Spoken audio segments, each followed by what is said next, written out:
Olympic ঘিরে সাজ সাজ রব পুরো ফ্রান্স জুড়ে। এর মধ্যে অলিম্পিক উদ্বোধনের মাত্র কয়েক ঘন্টা আগে রেল নেটওয়ার্কে ভয়াবহ হামলায় স্তব্ধ সবাই। স্থানীয় সময় বৃহস্পতিবার রাতে রাজধানী প্যারিসের সঙ্গে সংযুক্ত বিভিন্ন রুটের রেল লাইন ও রেলগাড়ি লক্ষ্য করে হামলা চালায় দুর্বৃত্তরা। ফ্রান্সের রেল নেটওয়ার্ক কর্তৃপক্ষ সংস্থা SNCF এর কর্মকর্তারা জানিয়েছে, তাদের মূল লক্ষ্য ছিল উচ্চগতির ট্রেনগুলো। বিভিন্ন স্থানে রেল লাইন উপড়ে ফেলা হয়েছে।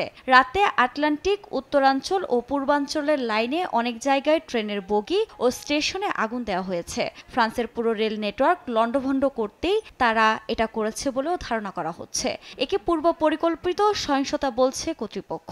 অলিম্পিকের আসরকে বাধাগ্রস্ত করতে এই ধরনের হামলা চালানো হয়েছে বলেও মনে করছেন তারা।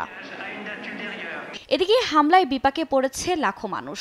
নির্দিষ্ট সময়ে গন্তব্যে পৌঁছাতে না পেরে স্টেশনের মেঝেতেই অবস্থান করছেন তারা। ভয়াবহ হামলার নিন্দা জানিয়েছে ফ্রান্সের পরিবহন মন্ত্রী। দ্রুত এ রেল ব্যবস্থা ঠিক করার নির্দেশনাও দিয়েছেন তিনি, যদিও হামলার দায় এখনও কেউ স্বীকার করেনি। বৈশ্বিক অলিম্পিক আসর উপলক্ষে রাজধানী প্যারিসে নজিরবিহীন নিরাপত্তা জারি করেছে ফ্রান্স।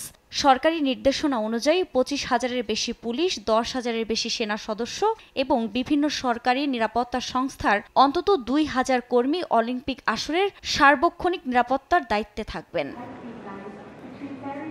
আফরিন মৌ, নিউজ ডেস্ক, দেশ টিভি।